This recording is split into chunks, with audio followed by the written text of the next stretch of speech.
Convido os irmãos a abrirem nossas Bíblias em Mateus 28, a partir do versículo 18, Mateus 28, 18 a 20.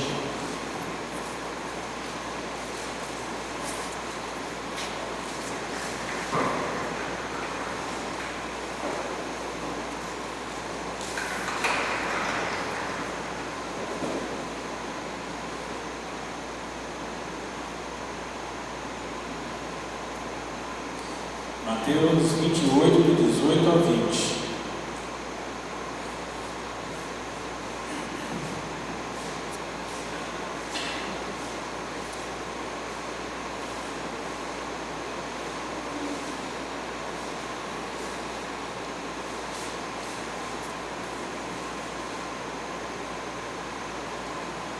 Amém?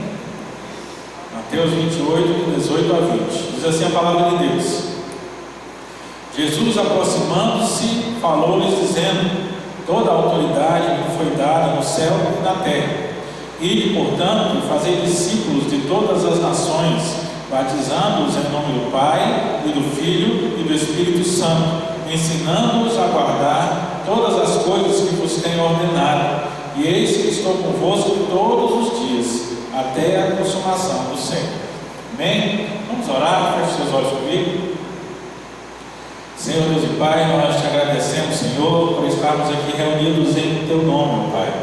Nós te agradecemos pela Tua palavra lida e a mensagem que o Senhor tem colocado nos nossos corações para esta manhã. Ó Senhor, nós te pedimos, esteja conosco, nos instrui segundo a Tua vontade, em nome de Jesus Cristo, Seu Filho amado, que nós lhe pedimos e agradecemos. Amém. A lição que nós vamos meditar hoje, ela é uma aula de história. Ela não é teologia hoje.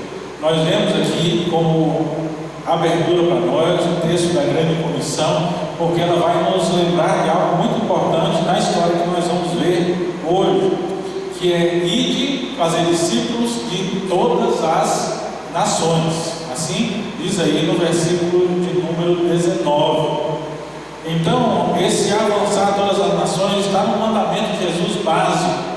E o que nós vamos lembrar aqui é a história de como o Evangelho chegou até nós aqui no Brasil. E é importante isso aqui porque, como igreja presbiteriana, a gente precisa saber um pouco as nossas origens. E me entristece muito o coração que em muitos dos lugares por onde a gente passa, há muita gente na igreja, às vezes cresceu dentro da igreja, mas ele não conhece a história da igreja. Então é importante, eu tinha aqui uns slides, mas a gente está sem projetor hoje, sem reto. Então eu vou tentar ser resumido para dar os pontos principais. Se alguém tiver alguma dúvida, alguma pergunta, pode levantar a mão, né? Para poder a gente pensar. Eu quero trazer aqui, fazer um mapa, né? Por que a gente está falando sobre isso hoje? Hoje é o último domingo do mês de outubro.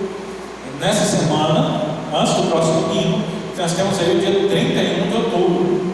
E a primeira pergunta é: o que é que se comemora no dia 31 de outubro? É o dia da Reforma Protestante. Ainda bem que ninguém levantou a mão e falou assim: Halloween.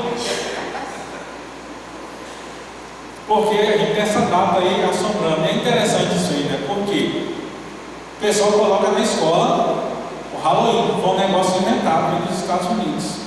A reforma ela tem a ver com toda a história da humanidade, que é uma data que se comemora lá no ano de 1517. Então, é uma data que tem mais de 1500 anos. Perdão, tem mais de 500 anos. Só que reforma não é cultural. Mas Halloween o pessoal diz que é cultural. Quem tem mais de 30 anos sabe que na infância da gente não existia essa história de Halloween. Isso é um negócio importado que vem agora. Mas em poucos anos eles absorvem como cultura, mas aquilo que tem historicidade muito maior, eles não absorvem como cultura. E no nosso país é importante lembrar isso. Só como igreja presbiteriana a gente tem mais de 150 anos, mas em nenhum lugar é considerado como cultural o protestantismo ou o presbiterianismo. Mas outras tradições que começaram muito tempo depois são consideradas culturais. E isso encaixa bem com a fala que a Diana falou aqui, né? Que no Novo Testamento a gente sempre tem perseguição. Então tudo pode, menos o cristianismo. Pode falar de qualquer religião nas escolas, menos do Evangelho. Se falar do Evangelho, aí vem o discurso cristão. Estado é laico. Mas a gente vai ver aqui que a história da nossa igreja, enquanto igreja presbiteriana e mais ainda enquanto igreja reformada, né, ela tem muito mais a ver com a história do Brasil. Ela esteve presente muito antes do que muita coisa que as pessoas consideram cultural hoje. Então a gente dividiu aqui em algumas partes. A primeira parte, que fala dos primórdios, né, é a chamada que levou o nome de França Antártica. Alguém já ouviu esse nome alguma vez? França Antártica. Alguém já ouviu falar? Na aula de história da escola? Os livros de história, essas coisas não existem. Por quê? Porque a história é escrita baseada em quem estava no domínio. Os nossos livros de história, eles são baseados no catolicismo. Qual a primeira carta, qual o primeiro documento produzido a chegada de Pedro Álvares Cabral no Brasil? A carta de Pedro Vaz Caminha. Quem era Pedro Vaz Caminha? Era sacerdote. Então a perspectiva é a perspectiva deles. E aí o pessoal ignora algumas coisas. E o segundo ponto aqui é que vai chamar mais atenção, mas quando é que chegou o Evangelho no Brasil? O culto, como nós conhecemos, o culto protestante, o primeiro culto, ele foi realizado no Brasil em 1557. Quando é que o Brasil foi descoberto? Aí. História, isso é básico. Cadê? Que ano que o Brasil foi descoberto? Fala alto. 1500 o Brasil foi descoberto. Em 1557 foi realizado o primeiro culto.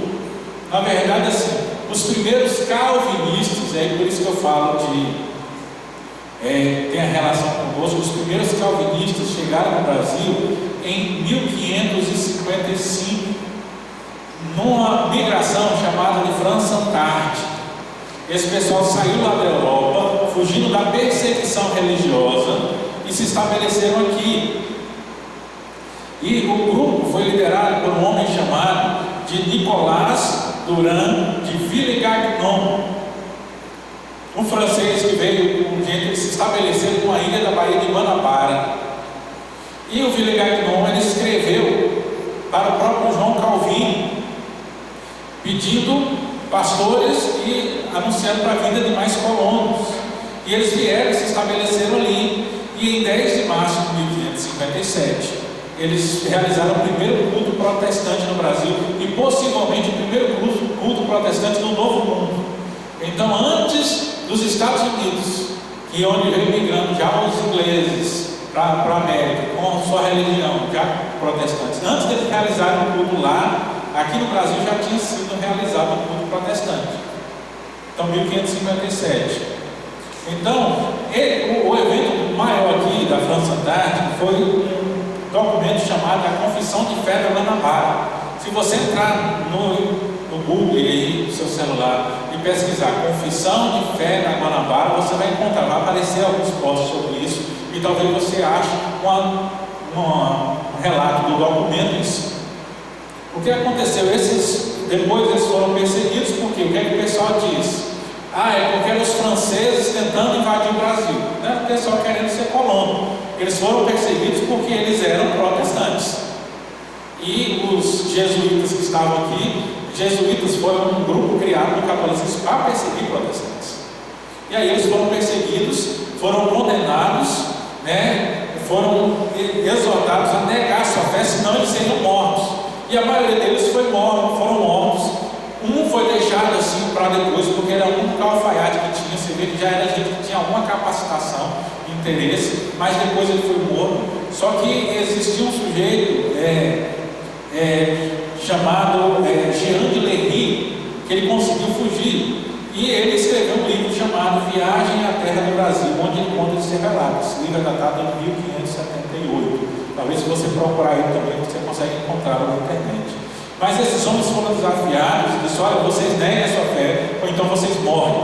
E aí eles, dentro da cadeia, sem nada nas mãos, eles pegaram papel e escreveram um documento chamado a Confissão de Fé da Guanabara, que é a primeira confissão de fé do solo brasileiro, onde eles reafirmaram a sua fé e que não iriam negar a sua fé.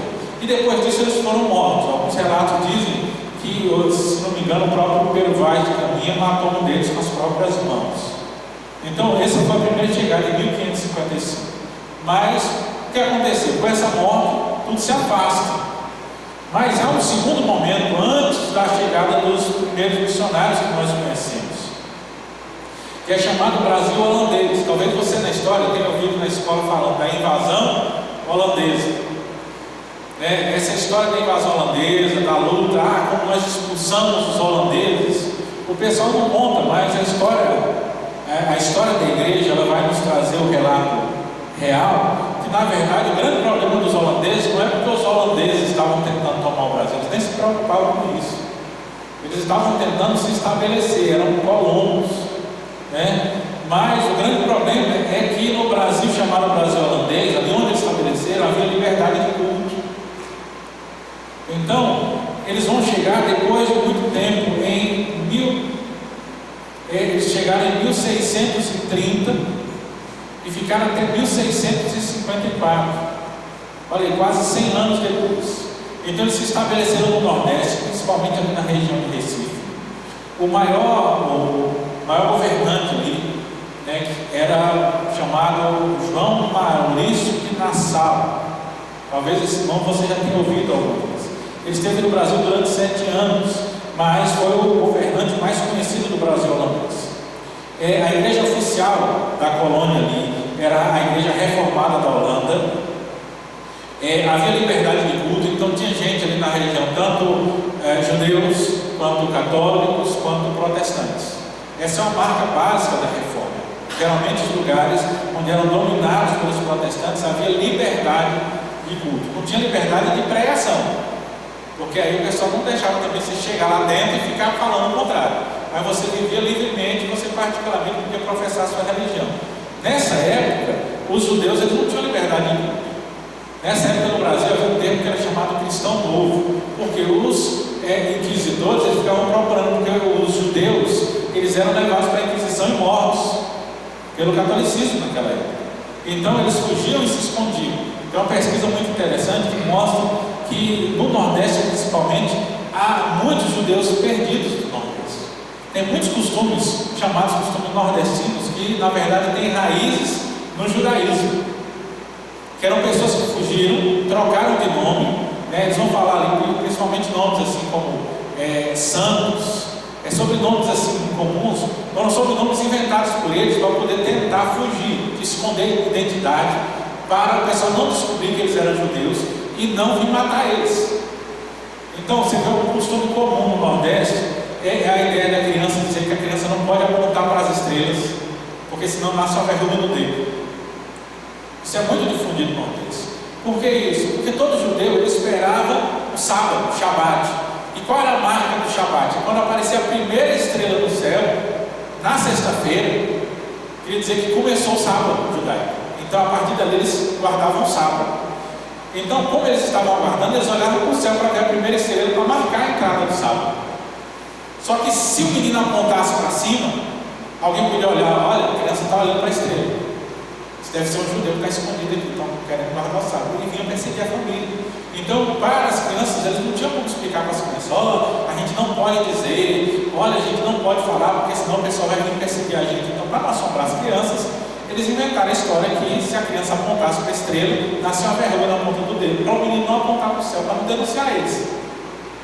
Mas, já no Brasil holandês, chamado aqui na colônia, eles tinham tolerância. Então haviam judeus, haviam católicos e haviam os protestantes. A igreja oficial, a igreja reformada da Holanda, no longo dos anos que eles ficaram aqui, foram criadas 22 igrejas e congregações, 2 presbitérios foram organizados, Pernambuco e na Paraíba, e um sínodo chamado Sínodo do Brasil, que funcionou de 1642 a 1646.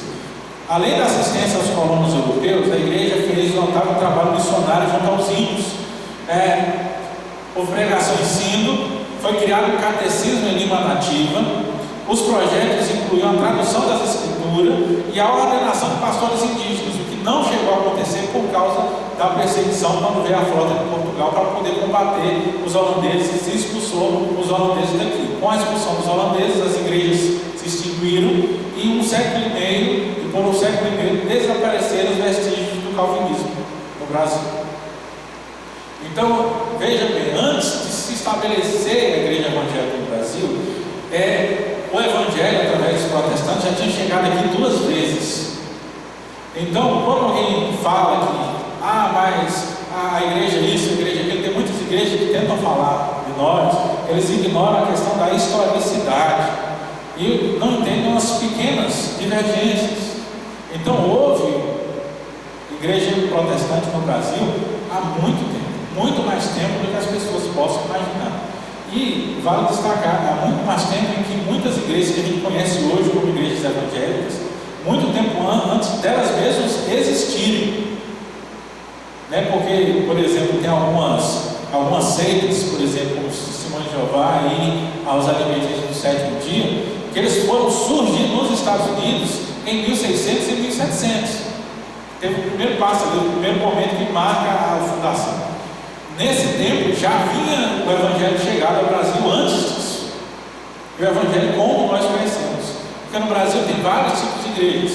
Entre os movimentos que a gente conhece, tem as igrejas que são chamadas neopentecostais, a gente usa muito mais isso, que é tipo como a Universal, a Mundial, Sara Nossa Terra, entre outras, são chamadas igrejas neopentecostais. Existem as igrejas pentecostais, que para nós na história são divididas em as clássicas e as mais modernas. As mais modernas, ela vem da igreja do Evangelho Quadrangular para alguns outros nomes que não têm denominações muito vultuosas, mas são igrejas em pequenas denominações. As tradicionais, nós temos aí a Assembleia de Deus, Deus é Amor, por exemplo, que são os pentecostais tradicionais. Esses são os pentecostais. E aí, os pentecostais, nós temos os tradicionais ou o movimento reformado, que a gente vai ter no Brasil como a Igreja Batista, em uma certa medida, porque a Igreja Batista, parte dela, ela não é protestante.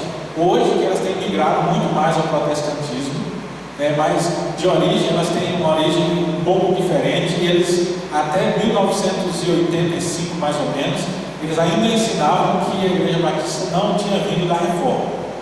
Eu estudei no Colégio Batista e lembrava do pastor, eu esqueci qual o nome dele agora, o nome sempre tinha aquele nome diferente em mente, mas eu lembro dele falando isso na escola, eles não se consideravam protestantes. Hoje eles estão redescobrindo esse caminho, relembrando. Isso tem uma questão de 20 anos mais ou menos para cá. Mas a igreja metodista, que é mais renovada assim, a igreja reformada, geralmente é a igreja reformada da Holanda, e tem algumas outras. Agora, em território brasileiro, a única igreja que traz uma herança reformada 100% de origem é a igreja presbiteriana do Brasil, e as demais que difundiram dela ou saíram dela, que nós vamos falar um pouco mais à frente. Mas quando é que chega isso, como nós conhecemos hoje? A família real veio para o Brasil em 1808, lá de Portugal, e em 1810 eles assinam um tratado de navegação e comércio com a Inglaterra. Então o governo inglês, a coroa inglesa, ele diz: olha, a gente quer fazer negócio com Portugal, com o Brasil, porque o Brasil, na verdade, o Brasil não era uma colônia. Talvez você não tenha estudado isso direito na escola, mas a família real veio para cá. Então o governo de Portugal ficou aqui no Brasil, primeiro em Salvador e depois no Rio de Janeiro. Então era como se fosse uma extensão, foi por pressão, mas o caminho normal era para o governo português ter migrado para cá e ficado lá na colônia, lá em Portugal, e aqui que era o império.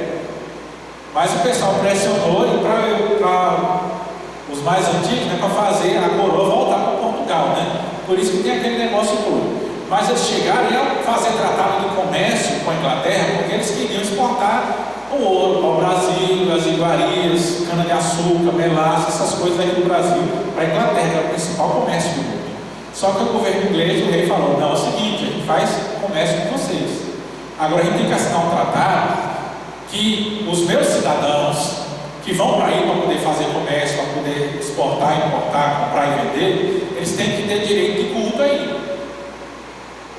Eles não podem ser proibidos ou ser perseguidos por fazer culto da religião deles, porque nós somos anglicanos, então tem que ter liberdade de culto para os imigrantes. A gente tem que ter liberdade para fazer culto, o nosso culto, a nossa religião.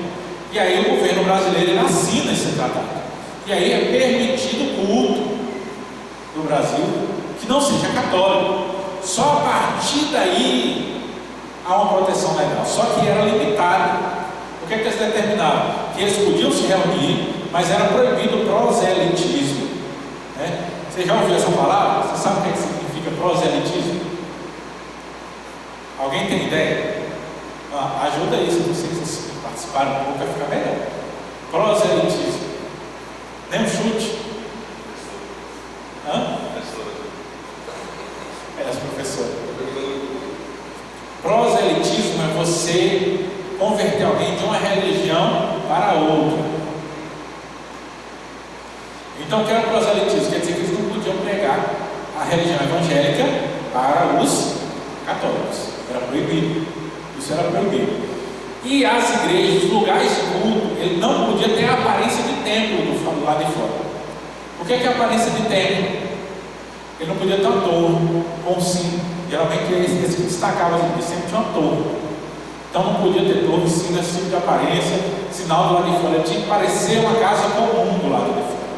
Então assim que começou. Por isso, se a gente for para o nosso manual de culto da Igreja Presbiteriana, ele fala que os nossos templos, eles devem ser de aparência austera, assim, simples, sem muito negócio, sem muito enfeite.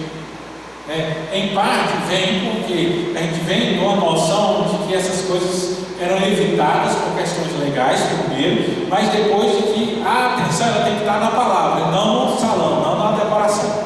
Então, se a decoração chama muita atenção, distrai. Então, não deve ter nada que distrai.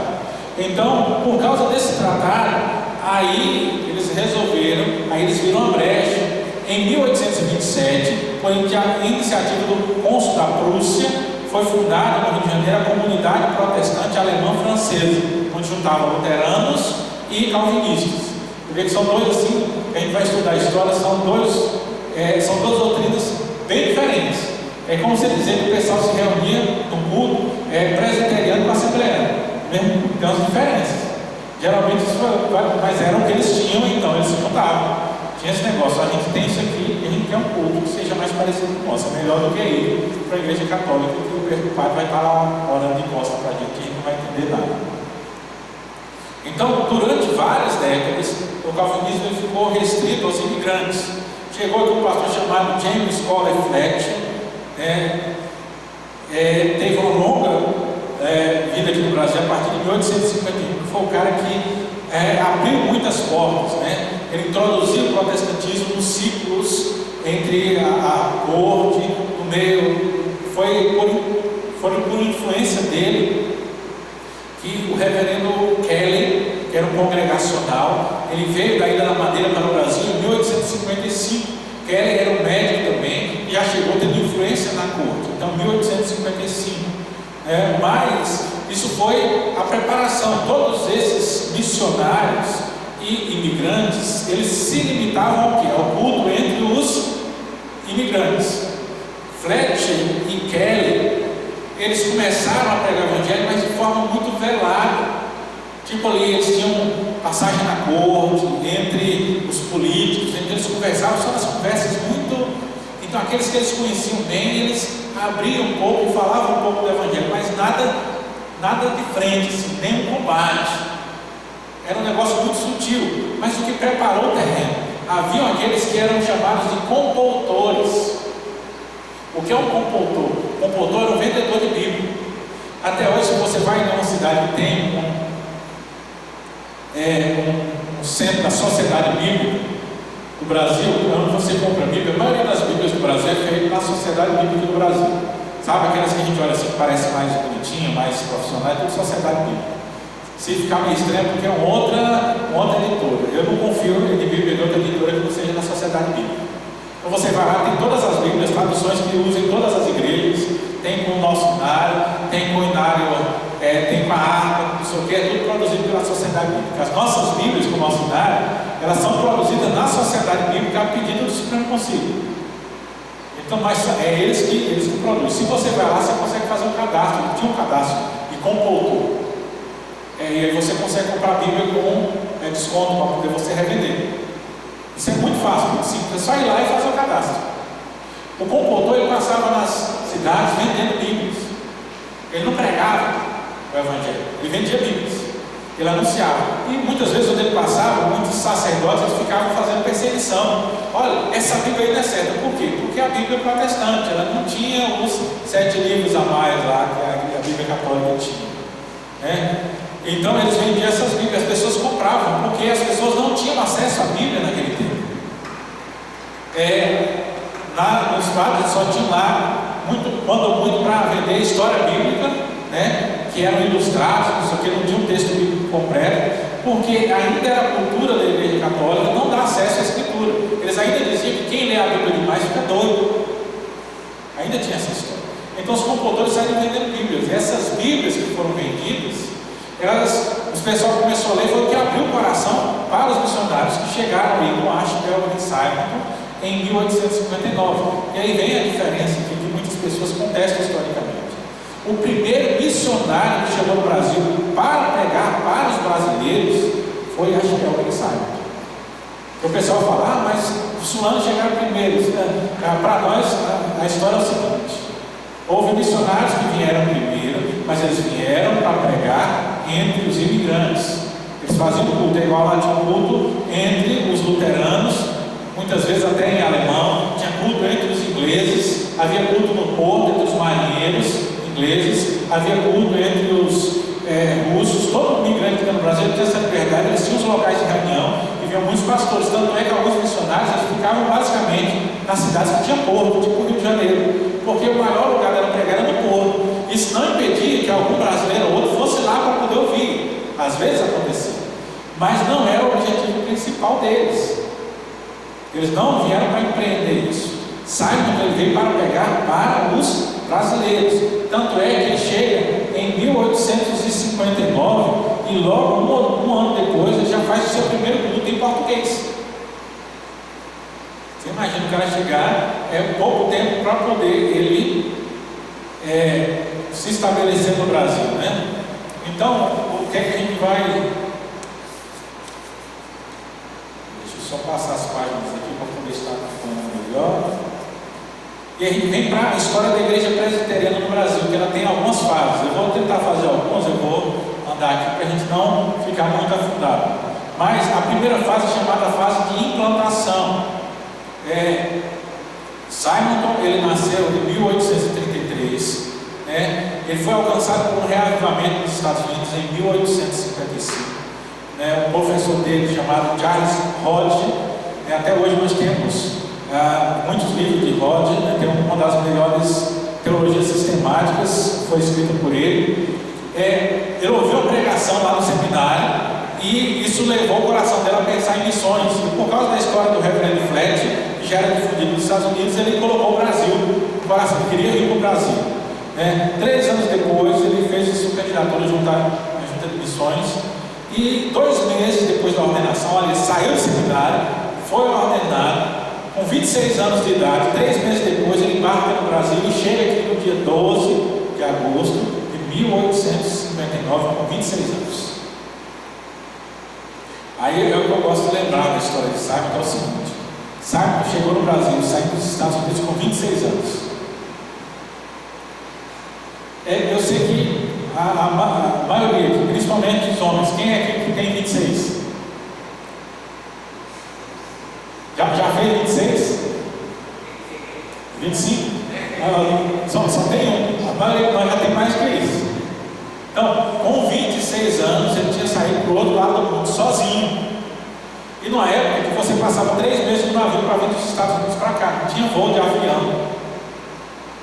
Então, ir para o campo missionário era uma ida sem garantia de volta. Então, ele chega aqui com 26 anos, em 12 de agosto de 1859.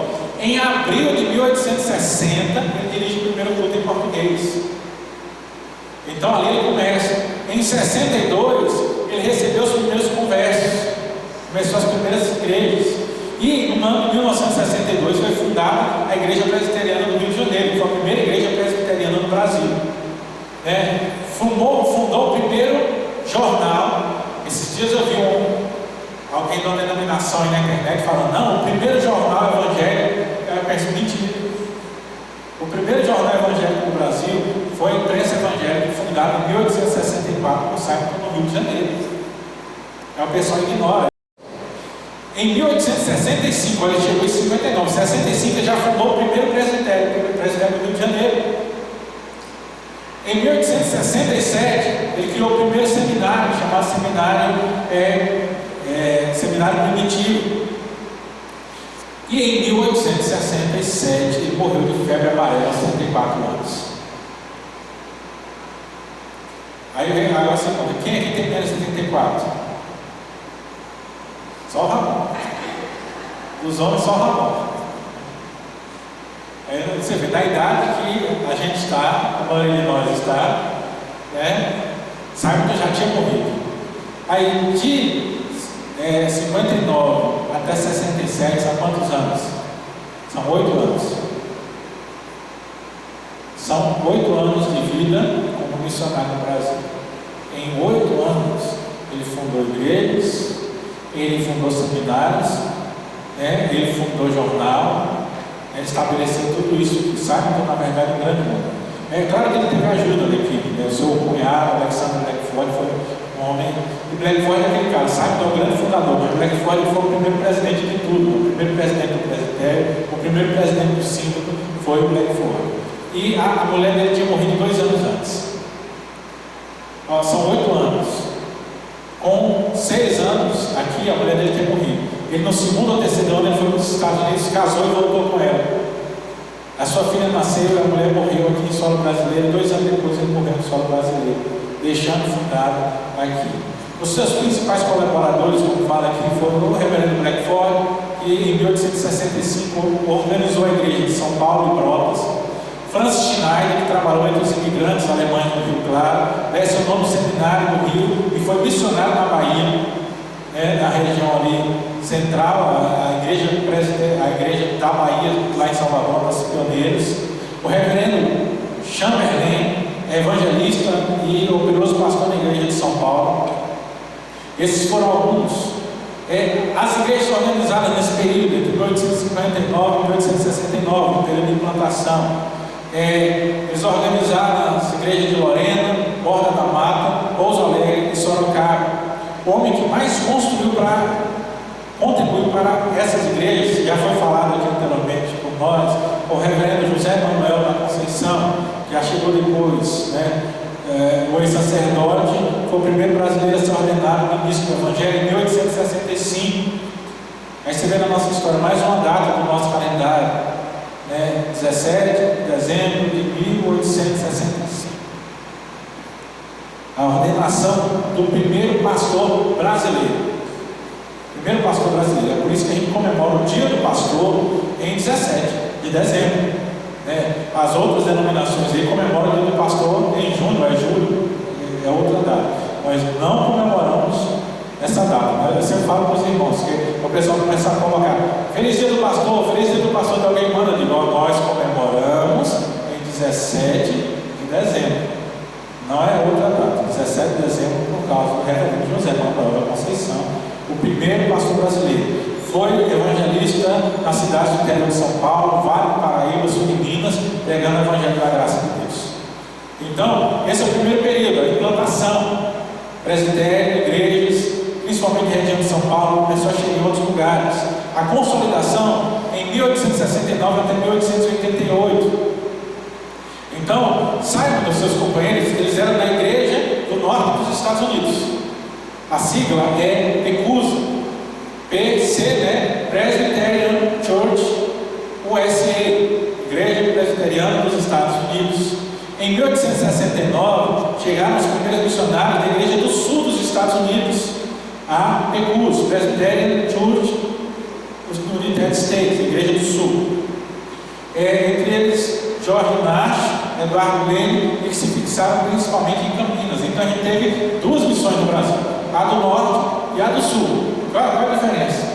A Igreja do Norte dos Estados Unidos, já naquela época, era a igreja contra a escravidão. Elas já estavam no lado que tinha abolido a escravidão. Mas no sul dos Estados Unidos, a escravidão persistiu por mais algum tempo. E a igreja do sul era uma igreja que era tolerante com isso. Isso traz algumas diferenças. E a gente vê no resultado das igrejas que vieram de ambas as missões. há uma diferença muito grande na consolidação das igrejas que eram da missão do norte para as igrejas que foram formadas pela missão do sul dos Estados Unidos. As igrejas do norte tiveram uma facilidade muito maior de se organizar, elas já se sustentavam sozinhas, enquanto a igreja do sul ainda permaneceu muitos anos depois dependente dos missionários. Os obreiros da PICUS, da igreja do sul, foram os pioneiros no nordeste e no norte do país, de Alagoas até a Amazônia. Enquanto isso, as igrejas do norte continuavam dando continuidade aos seus trabalhos, e os campos missionários principais eram Bahia e Sergipe. Na capital paulista, o casal Chamberlain fundou a Escola Americana em 1870, que veio depois a ser o Mackenzie College. Então foi fundado em 1870. Já pulou aqui. Então, até aqui, 1870 até 1888 é a consolidação. Eu só queria falar aqui, só mais um pontozinho, já está chegando o nosso horário, mas o período chamado período de dissensão. Então, tudo isso foi bonito, a igreja estava crescendo. Nessa época, a igreja presbiteriana era a maior denominação protestante que existia no nosso país. Longe, disparado de todas as demais. Lembra, a gente está falando aqui até 1880. O movimento pentecostal ele só vai chegar no Brasil após 1910. Após 1910. Porque em 1910 que a Igreja Assembleia de Deus é fundada nos Estados Unidos, entre 1906 e 1910. E no Brasil ele vai chegar após 1910. Então até aqui ainda não havia pentecostalismo no Brasil, havia algumas igrejas de linha mais protestante, mas todas elas eram minúsculas, porque aquela que estava investindo no trabalho direto para pregar ainda era a igreja presbiteriana com as juntas missionárias dos Estados Unidos. Agora duas juntas, uma está do norte e uma está do sul. Então, o terceiro período, que aqui é o grande problema nosso, chamado período de dissensão, foi quando começou a briga. Em setembro de 1888 foi organizado o sínodo da igreja. A igreja ela se tornou autônoma. Então agora tinha a igreja presbiteriana do Brasil e havia a missão americana, então havia a autonomia. O sínodo ele tinha 3 presbitérios: Rio de Janeiro, Campinas Oeste e Minas Pernambuco. E tinha 20 missionários, 12 pastores nacionais e 60 igrejas. O primeiro moderador, o primeiro presidente foi o reverendo Blackford. O sínodo criou o seminário presbiteriano, elegeu 2 professores, dividiu o presbitério de Campinas e Oeste de Minas em 2, o presbitério de São Paulo e Minas, e nesse período a denominação se expandiu grandemente. O Colégio Mackenzie, ou Colégio Protestante, foi criado em 1891, quando o Colégio Americano trocou o nome, sendo o primeiro presidente do colégio o reverendo Horace Lane. Por causa da febre amarela, o Colégio Internacional foi transferido de Campinas para Lavras e mais tarde veio a se chamar Instituto Gamon. Eu estou destacando aqui, talvez vocês não tenham um pouco a noção, mas esses nomes aqui e essas instituições são instituições muito grandes. Se você conhece um pouco do presbiterianismo no Brasil, o Instituto Gamon é uma escola muito famosa ali na região de Lavras, em Campinas. O Colégio Mackenzie é conhecido em todo o país. Aqui mais à frente ele vai citar o Colégio 2 de Julho, muito conhecido em Salvador. São instituições gigantes no nosso país e que têm origem na nossa igreja, apesar de algumas exceções. O Colégio 2 de Julho, o problema é que ele acabou ficando sob o comando da Igreja Presbiteriana Unida, quando ela rachou da Igreja Presbiteriana. E a Igreja Presbiteriana Unida deixou se perder. O Colégio 2 de Julho, a última notícia que eu tive há mais ou menos 10 anos atrás, é que ele estava para ser tomado pelo Estado. Aí eles não abriam mão, porque a liderança da IPB foi atrás dele para que eles passassem o comando de volta para a IPB salvar o colégio, mas eles se recusavam a passar. Eles preferiam perder, mas não queriam devolver. Então, a primeira escola evangélica do Nordeste foi o Colégio Americano de Natal, que é uma instituição muito grande, fundada em 1895. Além do evangelismo, foram lançadas 2 importantes instituições. Aqui eles chamam o Colégio 15 de Novembro, lá em Salvador, e o Seminário do Norte, que é o Seminário de Recife. Hoje a gente tem a maioria dos pastores antigos da Igreja Presbiteriana, eles são formados ou em Campinas, que é o Seminário do Sul, ou em Recife, que é chamado Seminário do Norte. No final desse período, além de estar presente em todos os estados do Nordeste, a Igreja Presbiteriana chegou ao Pará e ao Amazonas. No Sul foi iniciada a obra presbiteriana em Santa Catarina, São Francisco do Sul e Florianópolis. A igreja também iniciou sua marcha vitoriosa no leste de Minas. Infelizmente, os progressos desse período foram ofuscados, por causa de uma crise que se abateu sobre a igreja. Inicialmente, o que é que aconteceu? Teve uma diferença entre a liderança nacional, o Sínodo, e a Junta de Missões de Nova York. O Sínodo queria apoio para continuar a obra de evangelismo, mas a Junta de Missões preferiu dar ênfase ao educacional. Porque para eles, com a expansão, como já tinha alcançado muitos estados, eles queriam investir em instituições, para a igreja ser conhecida através das instituições. Colégio Mackenzie, 2 de Julho, Instituto Gamon, eles investiram nessas instituições. Mas aí ficou a disputa. Os brasileiros queriam continuar o evangelismo pessoal, ali indo, os missionários, mas a Junta de Missões queria investir nas instituições. Então isso aí começou a dar uma rusga entre as lideranças. Com o passar do tempo, o reverendo Eduardo Pereira passou a tornar-se radical. Ele começou a bater nisso, e até mesmo por causa do radicalismo dele, muitos daqueles que até apoiavam ele deixaram de apoiar. Então começou a briga política generalizada. Em 1900 foi organizada a Igreja Unida de São Paulo, que foi uma igreja por causa das brigas, e o pessoal saiu de 2 igrejas diferentes, e aí pegaram esses 2 grupos e fundiram e fundaram a Igreja Unida de São Paulo, com essas pessoas que haviam saído das igrejas do reverendo Eduardo. Na mesma época, um novo problema veio a complicar mais: o debate acerca da maçonaria. Em março de 1902, Eduardo C. Pereira e seus partidários começaram a divulgar sua plataforma com 5 pontos contra a questão missionária, educativa e maçônica, defendendo o seu lado. E por causa de muitas brigas, em 31 de julho de 1903, durante a reunião do Sínodo, depois que as propostas dele foram derrotadas, eles se desligaram da igreja, formando em 1910 a Igreja Presbiteriana Independente do Brasil. Então você vê, já tem a primeira divisão em 1903. Aí você pensa, era para a gente hoje ser a maior denominação do Brasil, se essas coisas não viessem a acontecer, porque essa não foi só a primeira. Teve esse grupo que saiu em 1903, e teve depois o pessoal que foi se dividindo, que não tem só a independente, tem a renovada, que veio depois, a Igreja Presbiteriana Unida, e até mesmo um grupo já assim, um pouco vultuoso, chamado Igreja Presbiteriana Pentecostal também, todas elas saíram da Igreja Presbiteriana do Brasil. Então, nesse tempo, em 1907, quando começou a se reconstituir, a igreja dividiu o sínodo em sínodo norte e sínodo sul. E aqui tem os números que é onde eu quero chegar, finalizando aqui. Em 1910, foi organizada a Assembleia Geral da Igreja Presbiteriana do Brasil. Na época, a igreja tinha 10 mil membros comungantes, outro tanto de menores, 150 igrejas e 7 presbitérios. E aí vem, as demais denominações. O que é que eles tinham? Os metodistas, eles tinham 6 mil membros no Brasil, os independentes, 5 mil, batistas, 5 mil, e os episcopais, cerca de 1.000 membros. Essas são as denominações com mais representação no Brasil. Lembra, a gente está falando aqui de 1910. 1910 ainda não havia pentecostais no Brasil. Então, a partir daqui começou a reconstituição. Mas aí o que aconteceu?